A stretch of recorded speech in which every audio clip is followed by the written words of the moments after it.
राजस्थान में विधानसभा चुनाव से ठीक पहले कांग्रेस में प्रियंका गांधी की भूमिका बदली है। प्रियंका ने 10 सितंबर को निवाई में और 20 अक्टूबर को सिकराय में जनसभाओं को संबोधित किया।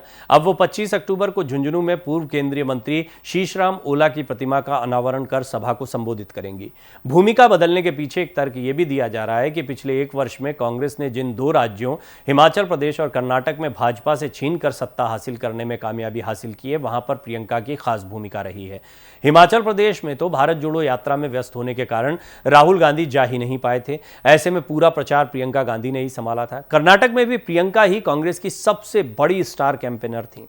प्रियंका की सभा वाली तीनों विधानसभा में पूर्व डिप्टी सीएम सचिन पायलट का विशेष प्रभाव माना जाता है। निवाई उनके गृह निर्वाचन क्षेत्र के जिले टोंक में आता है और दौसा से वो सांसद भी रहे हैं। झुंझुनू में पूर्व केंद्रीय मंत्री शीशराम ओला के बेटे ब्रिजेंद्र ओला वर्तमान में परिवहन मंत्री हैं। वो पायलट के कट्टर समर्थक माने जाते हैं। पायलट की अनुशंसा पर ही उन्हें नवंबर 2021 मंत्रिमंडल विस्तार में मंत्री बनाया गया था। ब्रिजेंद्र ओला को पार्टी ने लगातार 7वीं बार झुंझुनू से टिकट भी दे दिया है। वो अपने गांव में अपने पिता के स्मारक का उद्घाटन प्रियंका के हाथों करवाना चाहते हैं। इसके लिए अड़ापता में तैयारियां की जा रही हैं। कांग्रेस की समन्वय समिति के समन्वयक राज्यसभा सांसद नीरज डांगी ने बताया कि प्रियंका गांधी पार्टी की स्टार कैंपेनर हैं। प्रदेश की हर सीट से उनके लिए डिमांड आ रही है। हमारी कोशिश रहेगी कि अधिकतम सीटों पर उनकी सभाएं करवाई जा सकें। उनकी कही वादों को लोग गंभीरता से लेते हैं। उन्होंने पिछले दिनों कर्नाटक और हिमाचल प्रदेश में लोगों से जो वादे किए उन्हें सरकार बनते ही निभाया भी। ये उनकी साख है। आम जनता उनसे डायरेक्ट कनेक्ट हो रही है। कांग्रेस सूत्रों के अनुसार प्रियंका की सभाएं अपने क्षेत्र में कराने के लिए पार्टी के सभी नेता प्रयासरत हैं। एक बार सभी सीटों के टिकट फाइनल हो जाने के बाद पार्टी स्तर पर इसके लिए विशेष कार्यक्रम बनाया जाएगा। संभवतः जयपुर, जोधपुर, उदयपुर, कोटा, अजमेर, बीकानेर आदि क्षेत्रों में प्रियंका की संभावना है कि सभाएं हो सकती हैं। कांग्रेस का मानना है कि पिछले एक साल में हिमाचल प्रदेश और कर्नाटक में जीत में प्रियंका का बड़ा योगदान रहा है।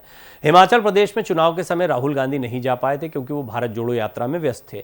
ऐसे में प्रचार की पूरी जिम्मेदारी प्रियंका ने खुद संभाली थी। कर्नाटक जीत में भी उनका बड़ा योगदान माना जाता है। दोनों राज्यों में कांग्रेस की जीत के बाद अब मध्य प्रदेश, तेलंगाना, छत्तीसगढ़ और राजस्थान में भी कांग्रेस नेता और संगठन प्रियंका गांधी की सभाएं कराने की तैयारी कर रहे हैं। राजस्थान में 2 सभाएं हो गई और तीसरी होने वाली है प्रियंका की। मार्च 2022 में देश के सबसे बड़े राज्य उत्तर प्रदेश में चुनाव होने थे।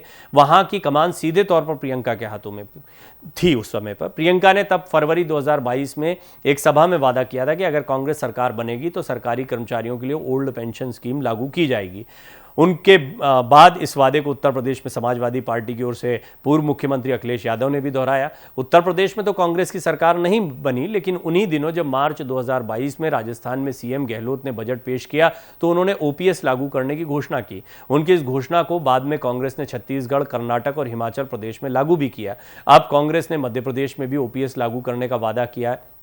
गौर करने वाली बात यह कि हिमाचल प्रदेश के चुनाव में सबसे बड़ा मुद्दा ओपीएस बनकर आया और कांग्रेस को जो जीत मिली है उसके पीछे ओपीएस का यह वादा माना जाता है। यह भी माना जा रहा है कि बड़ा खेल कर सकता है मध्य प्रदेश में और अन्य जगहों पर जहां पर भी चुनाव होंगे। खासतौर पर मध्य प्रदेश में इस मुद्दे को पुरजोर तरीके से उठाया गया है। राजस्थान में तो लागू ही कर दिया गया क्योंकि सरकार थी यहां पर।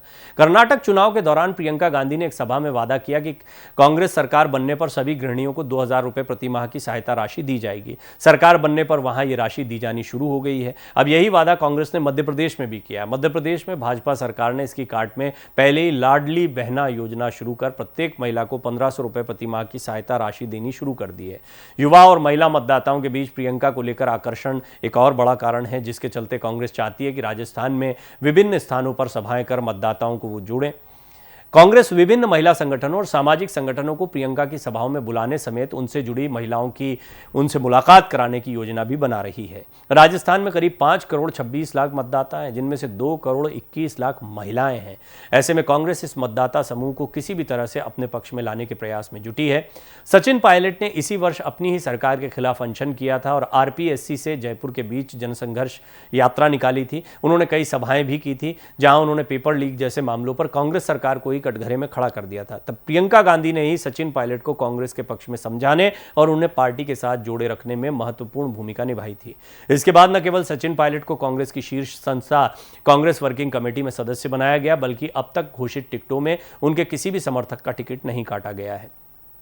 निवाई, दौसा और झुंझुनू में प्रियंका की सभाओं में पायलट की खास भूमिका रही है। कांग्रेस सूत्रों का कहना है कि जल्द ही राजस्थान में कांग्रेस अपने चुनाव घोषणा पत्र में गृहिणियों को मासिक सहायता राशि को शामिल करेगी। चुनाव घोषणा पत्र समिति इस पर विचार कर रही है। इसके आर्थिक पक्ष का आकलन किया जा रहा है। चुनाव घोषणा पत्र जल्द ही प्रदेश कांग्रेस कार्यालय में जारी किया जाएगा। कांग्रेस ने हाल ही में तेलंगाना चुनाव में भी इस बारे में प्राथमिकताएं तय की हैं। ऐसे में यह माना जा रहा है कि राजस्थान में भी वादा किया जाना तय है। पीएम मोदी ने पिछले एक वर्ष में राजस्थान में करीब 10 स्थानों पर सभाएं कर भाजपा के पक्ष में माहौल बनाने की कोशिश की है। पार्टी चुनाव भी उनके चेहरे और केंद्र की योजनाओं को आधार बनाकर लड़ रही है। ऐसे में अब कांग्रेस भी जल्द ही राजस्थान में कांग्रेस के राष्ट्रीय अध्यक्ष मल्लिकार्जुन खड़गे, राहुल गांधी और प्रियंका गांधी की सभाएं कराने की तैयारी कर रही है। सूत्रों का कहना है कि सबसे ज्यादा सभाएं प्रियंका की होनी है। उनकी दौसा और निवाई की सभाओं में उमड़ी भीड़ ने कांग्रेस को आश्वस्त कर दिया है। प्रियंका ने अभी तक जहां जहां भी प्रचार किया, खासतौर पर हिमाचल और कर्नाटक की जीत के बाद उनकी डिमांड बढ़ गई है। पहले भी मध्य प्रदेश में उनको लेकर यह कहा जा रहा था कि मध्य प्रदेश में सबसे ज़्यादा सभाएं प्रियंका की होने वाली हैं। हालांकि अब बहुत चुनाव की तारीखें नज़दीक आ गई हैं और चुनाव से पहले ये देखना होगा कि कितनी सभाएं वो कर पाती हैं राजस्थान में और कितनी सभाएं वो करती हैं मध्य प्रदेश में। इसमें यह तय माना जा रहा है कि अभी राजस्थान पर उनका फोकस बहुत ज़्यादा बड़ा है और राजस्थान में उनकी सभाओं की मांग भी बढ़ रही है। सचिन पायलट भी इसकी एक बड़ी वजह हो सकते हैं। सचिन पायलट जो हैं वो काफ़ी मजबूत दावेदार इस बार माने जा रहे हैं आलाकमान की तरफ से भी। अब देखना होगा कि आने वाले दिनों में पहले तो कांग्रेस क्या इस स्थिति में आती है कि वो रिपीट कर पाए, क्योंकि बीजेपी बहुत कड़ी चुनौती इस वक्त राजस्थान में दे रही है। युद्ध स्तर पर मध्य प्रदेश और राजस्थान दोनों ही जगहों पर बीजेपी चुनाव लड़ रही है। चाहे वो टिकटों का वितरण हो, बहुत तेजी से लिस्ट जारी करना हो, प्रधानमंत्री मोदी का खुद लगातार सभाएं करना हो, यहाँ पर स्ट्रैटेजिकली सारे मंत्रियों को, बड़े बड़े चेहरों को उतारना हो, ये सारी चीज़ें बताती है कि बीजेपी इस बार इन चुनावों को बहुत ज़्यादा गंभीरता से लेते हुए जीत के अलावा और कोई ऑप्शन अपने सामने नहीं रखना चाहती है। लेकिन इन केस अगर रिपीट होते हैं, जैसा कि दावा अशोक गहलोत का है, तो फिर यहाँ पर ताकत बढ़ती दिखाई दे रही है सचिन पायलट की भी, और एक बड़ी वजह उसके लिए प्रियंका भी हो सकती हैं। लेकिन ये तब होगा जब कांग्रेस सचमुच रिपीट कर पाए और सचमुच में सचिन पायलट के जितने समर्थक हैं जिनको उन्होंने टिकट दिलाए वो काम कर पाएँ जिसकी उम्मीद की जा रही है, यानी ज़्यादा से ज़्यादा तादाद में सीटों को निकाल पाएँ।